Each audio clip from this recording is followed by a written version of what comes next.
Il faut dire au crédit d'Apollon qu'il ne tuait jamais les gens sans raison. Simplement, il n'avait pas besoin d'une bonne raison. Un exemple ? Un jour où sa mère Leto se rendait à Delphes, elle se fit importuner par un géant appelé Tityos. Un sacré morceau, ce Tityos, et un des plus monstrueux parmi les enfants de Zeus. Sa mère, Hélara, était une princesse. Quand elle tomba enceinte, Zeus eut la brillante idée de la planquer dans une grotte souterraine pour la soustraire à la colère d'Héra. À cause des vapeurs qui flottaient dans l'air, l'enfant devint hideux et tellement énorme que Hélara explosa. Je sais, c'est dégoûtant. L'enfant continua à grandir jusqu'à remplir la grotte qui lui servait de couveuse artificielle. Plus tard, Gaïa devint sa mère de substitution et l'initia au côté obscur de la force. Quand il émergea des profondeurs du sol, il ressemblait moins au fils de Zeus qu'à celui de la créature de Frankenstein. Héra lui mit néanmoins le grappin dessus, voyant en lui un outil pour accomplir enfin sa vengeance contre Leto. « Dis-moi, Tityos, y aurait-il quelque chose qui te ferait plaisir ?» lui demanda-t-elle un jour. « Du sang !» rugit le géant. « Du sang et de la viande !»« Oui, bien sûr, et une belle femme rien que pour toi. »« Du sang !» Plus tard, figure-toi qu'une femme va bientôt passer sur cette route en direction de Delphes. Elle a toujours rêvé de se faire enlever par un géant costaud qui l'entraînerait dans son repère souterrain. C'est tentant, non ? Tityos gratta sa tête massive. « Du sang ?» Héra eut un sourire cruel. « Si elle te résiste, tu pourras faire couler son sang autant que tu voudras. » Après lui avoir filé un cookie pour le récompenser de sa docilité, Héra laissa le géant en embuscade le long de la route de Delphes. Quand Leto vint à passer, il surgit de sa cachette et tenta de s'emparer d'elle. Grâce à Python, Leto était entraîné à fuir les monstres et cette fois, son ventre ne la ralentissait pas. Elle esquiva la charge du géant et courut de toute la vitesse de ses jambes. « Eh oh, Apollon !» appela-t-elle en approchant de Delphes. « C'est maman ! J'aurais besoin d'un coup de main, mon chéri !» Dès qu'il reconnut la voix de sa mère, Apollon saisit son arc et tira. Et tchac ! La flèche transperça le cœur de Tityos qui mordit la poussière. Mais Apollon n'était pas satisfait. Il alla trouver Hadès et lui dit « Tu sais, Tityos le géant, quand il se pointera aux enfers, fais-moi plaisir. Torture-le de ma part. Trouve un truc sympa, comme Zeus avec Prométhée. Mais pas un aigle, plutôt des vautours ou quelque chose dans ce style. »« Eh bien, répondit Hadès, je propose des vautours ou quelque chose dans ce style. »« Parfait !» Il faut croire qu'Hadès manquait d'imagination ce jour-là, car il suivit les instructions d'Apollon à la lettre. Quand Tityos se présenta devant lui pour être jugé, il le fit enchaîner et le condamna à avoir le foie éternellement rongé par des vautours.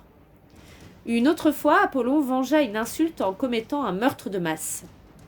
C'était bien le minimum. La reine de Thèbes, Niobé, avait 14 enfants, 7 garçons et 7 filles. Comme ils étaient tous beaux, en bonne santé et travaillaient bien à l'école, leur mère n'arrêtait pas de se vanter. Si quelqu'un lui disait « Hier soir, j'ai marqué un but au foot », elle répondait « Moi, mes enfants sont tous capitaines de leur équipe. Ils jouent aussi du violon et ne rapportent que des bonnes notes à la maison. » Vous voyez le genre. Un jour, Thèbes accueillit une grande fête en l'honneur de Leto. Tandis que les prêtres chantaient les louanges de celle-ci, en plus d'être belle et courageuse, elle avait mis au monde non pas un, mais 2 dieux, Niobé s'impatienta. « Je ne vois pas ce qu'elle a de si extraordinaire, déclara-t-elle à la foule. Je suis aussi belle et courageuse qu'elle, et elle n'a que 2 enfants. Moi, j'en ai 14. » Apollon et Artémis, qui l'avaient entendu, accoururent à travers les airs. Quand ils apparurent au-dessus de Thèbes, une vague de terreur se répandit dans la ville. Tous les habitants furent pétrifiés, à part la reine et sa famille. « Comme ça, tu es fier de tes enfants !» gronda Apollon. « Eh bien, tu le seras moins dans un instant. » Il tira 7 flèches qui tuèrent les 7 fils de Niobé, tandis qu'Artémis abattait ses 7 filles. Le roi, voyant ses enfants morts, poussa un rugissement de douleur et s'élança vers Apollon en brandissant son épée. Une nouvelle flèche le transperça. Niobé, le cœur brisé, s'enfuit en Asie mineure, la Turquie actuelle, où elle trouva refuge dans la montagne. À force de pleurer, elle se transforma en pierre. On raconte qu'il y avait sur le mont Sipylos un bloc de grès qui rappelait la silhouette d'une femme. Des larmes s'écoulaient de ses yeux. Les Grecs s'y rendaient en pèlerinage. Si ça se trouve, il y est toujours. Les corps des enfants et du mari de Niobé restèrent 9 jours sans sépulture dans la rue. Ils attirèrent bientôt les mouches et commencèrent à se putréfier, devenant d'heure en heure plus pittonesques. Pris de pitié, Zeus délivra les habitants de la ville de leur immobilité pour leur permettre d'ensevelir la famille royale.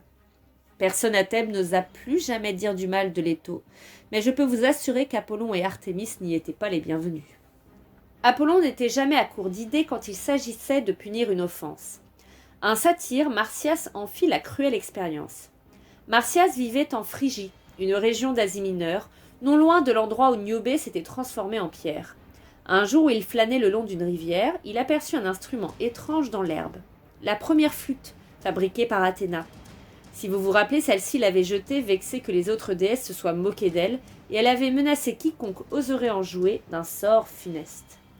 Malheureusement, ce n'était pas écrit dessus. Ignorant tout de la malédiction, Marsyas ramassa la flûte et commença à en jouer. Depuis qu'elle avait été traversée par le souffle de la déesse, celle-ci rendait un son admirable. Il fallut à peine quelques minutes au satyre pour en maîtriser le doigté. Attirés par sa musique, les nymphes accoururent des environs pour l'écouter. Bientôt, il signa des autographes à tour de bras. À 6 reprises, il se classa numéro 1 du top 50. Sa chaîne YouTube comptait 7 millions d'abonnés et son premier disque fut album de platine en Asie mineure. Bon, j'en rajoute un peu, mais à peine. La musique de Marsyas le rendit incroyablement célèbre et sa réputation ne cessait de s'étendre. Apollon n'apprécia pas. Il n'avait été que 5 fois numéro 1 du top 50, lui. Et il n'admettait pas qu'un stupide satyre fasse la couverture de Rolling Stone à sa place. Il se rendit en Phrygie, incognito, et assista à un concert de Marsyas. Pas de doute, le type était doué. La colère d'Apollon n'en fut que plus grande. Il attendit et écouta. Ce n'était qu'une question de temps. En effet, une nymphe au premier rang cria soudain, les yeux pleins d'étoiles. « Marsyas, oh, tu es notre nouvel Apollon, wow !» Le compliment monta au cerveau du satyre. Il adressa un clin d'œil à la nymphe. « Merci, chérie. Mais entre nous, quelle musique préférez-vous, celle d'Apollon ou la mienne ?» La foule en délire l'acclama. Puis, Apollon apparut sur scène dans un éclair doré, et un silence de mort plana sur l'assistance. « Bonne question, dit le dieu à Marsyas.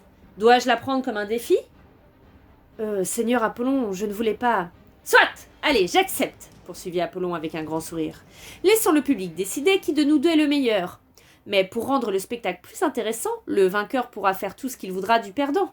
Lui imposer un gage, le punir de la manière qui lui plaira. Qu'est-ce que tu dis de ça ? Marsyas blêmit, mais l'auditoire approuva bruyamment.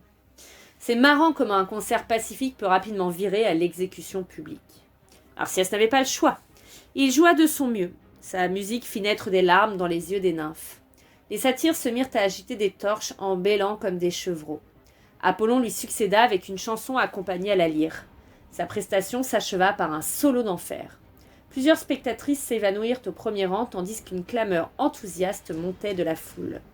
Le public s'avoua incapable de départager les deux concurrents. Apollon se gratta la tête. « J'ai une idée, dit-il enfin. Voyons qui de nous deux fait le meilleur show. » Comment ça ? Demanda Marsyas. Tu sais bien, la gestuelle, la présence scénique. Tiens, tu saurais faire ça ? Apollon mit sa lyre derrière sa tête et en joua sans regarder les cordes. La foule se déchaîna. Puis il fit des moulinets avec son instrument, se laissa glisser jusqu'au bord de la scène sur les genoux et sauta dans la fosse en plaquant un rif rageur. Les applaudissements se prolongèrent pendant plus d'1 heure. Apollon se tourna ensuite vers Marsyas et lui sourit. « Vas-y, fais-en autant !» l'encouragea-t-il. « Avec une flûte ? C'est impossible !» protesta Marsyas. « Dans ce cas, j'ai gagné !» triompha Apollon. « Tu te croyais spécial ? Bah tu avais tort. Le monde t'oubliera, tandis que je resterai éternellement célèbre. Je suis mortel, mais toi, sous les paillettes, tu es fait de chair et de sang. Et je vais te le prouver sur le champ. » Un goût de python envahit la bouche de Marsyas qui recula. « Seigneur, non, je m'excuse !»« Je vais t'écorcher vif !» poursuivit Apollon d'un ton enjoué. « Comme ça, chacun verra ce qui se cache sous ta peau. » C'est gore, hein, pas vrai ? Le pauvre Marsyas connut une mort horrible pour avoir osé égaler Apollon. Son corps fut inhumé dans une grotte proche du lieu du concert, et son sang devint une rivière qui arrosait le flanc de la colline. Apollon fit la couverture de Rolling Stone. À voir son sourire, qui aurait deviné que ce type avait un tapis en peau de satyre dans son salon. Ah, Une dernière chose à savoir sur Apollon. Il est à la fois un célibataire endurci et un homme à femme. Quoi de plus séduisant qu'un meurtrier psychopathe, je vous le demande. On raconte qu'il est sorti avec chacune des muses, les 9 déesses qui président aux différents arts, tragédie, comédie, télé-réalité, etc. Incapable de choisir entre elles, il jura de ne jamais se marier et de continuer à papillonner. Une fois pourtant, il fut tenté de rompre sa promesse. Il tomba amoureux et eut le cœur brisé par sa faute. Un jour, dans le palais de Zeus, Apollon trouva Eros, le fils d'Aphrodite, en train de retendre son arc, assis sur le rebord d'une fenêtre. Le gosse avait l'air si jeune et son arc si minuscule que le dieu éclata de rire. « Tu oses appeler ça un arc ?» demanda-t-il. « Et ces fléchettes, comment fais-tu pour atteindre tes proies avec ?» Eros bouillit intérieurement. « Je me débrouille, » répondit-il avec un sourire crispé. « Mais regarde ça !» reprit Apollon en lui présentant son arc doré fabriqué par Héphaïstos. « Mes ennemis tremblent quand ils me voient approcher. Il me suffit d'une flèche pour les détruire, même de très loin. Toi, tu dois être la terreur des souris. »« Rira bien qui rira le dernier, » murmura Eros tandis qu'Apollon s'éloignait en gloussant. « Tu te crois le meilleur, pas vrai ?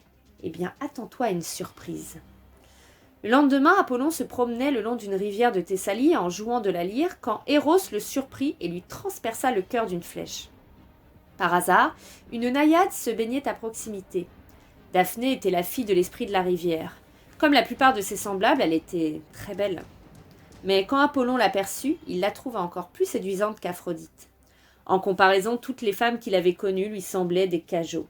Sa décision était prise. Il allait l'épouser. Hélas pour lui, Daphné n'était pas née de la dernière pluie. Elle s'était jurée de ne jamais sortir avec un dieu parce qu'il arrivait des tas d'ennuis à leurs petites amies.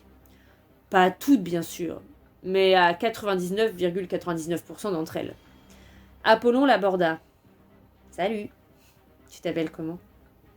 La jeune fille bondit hors de l'eau et se rhabilla en hâte. « Daphné, mais laissez-moi, je vous prie. »« Oh, Daphné, laissez-moi, je vous prie. Je t'aime. Épouse-moi et je ferai de toi la naïade la plus heureuse de l'univers. »« Non !»« Oh, j'insiste. Donne-moi un baiser et je te prouverai. »« Hé, mais Daphné, où cours-tu comme ça ?» Apollon était rapide, mais Daphné l'était davantage. En plus, son arc et sa lyre le ralentissaient, et dans son ivresse amoureuse, il s'arrêtait tous les 50 mètres pour composer un haïku en l'honneur de la belle naïade. Mais celle-ci finit par se fatiguer. Sa fuite l'amena au sommet d'une falaise qui surplombait le vide. Apollon la talonnait, lui coupant toute retraite. 2 possibilités s'offraient à elle, sauter ou épouser Apollon. Quand elle entendit ce dernier débiter ses poèmes à la noix, la mort lui parut préférable. Mais avant de commettre l'irréparable, elle adressa une prière à Gaïa, la protectrice des esprits de la nature. « Ô terre-mère, supplia-t-elle, viens à mon secours !» Gaïa eut pitié d'elle. Au moment où Apollon la rejoignait, elle la transforma en laurier. Avant de comprendre ce qui lui arrivait, le dieu se retrouva en train d'enlacer un arbre, de caresser ses branches et ses feuilles. « Belle Daphné, sanglota-t-il, je ne t'oublierai jamais. Si j'ai échoué à gagner ton amour, à compter de ce jour et jusqu'à la fin des temps, tu symboliseras la victoire. Ton feuillage ornera mon front et je lancerai une mode. » Apollon tint parole. Grâce à lui, le laurier devint furieusement tendance. Vous remportiez une compétition sportive, on vous couronnait de laurier. Vous envahissiez un pays ennemi, hop, on en rajoutait une couche. Et quand à force d'exploits vous aviez amassé de quoi rembourrer un matelas, il ne vous restait plus qu'à prendre votre retraite et à vous reposer sur vos lauriers. Tout ça parce qu'Apollon s'était vanté d'avoir un arc plus grand que celui d'Eros. Si le fils d'Aphrodite avait eu sa revanche, Apollon n'en était pas moins le meilleur archer du monde. Une seule personne pouvait l'égaler, voire le surpasser. Sa sœur, Artémis. Vous voulez en savoir plus sur elle ? Très bien, mais vous avez intérêt à vous tenir à carreau, parce que, autant vous prévenir, Artémis n'a aucun sens de l'humour.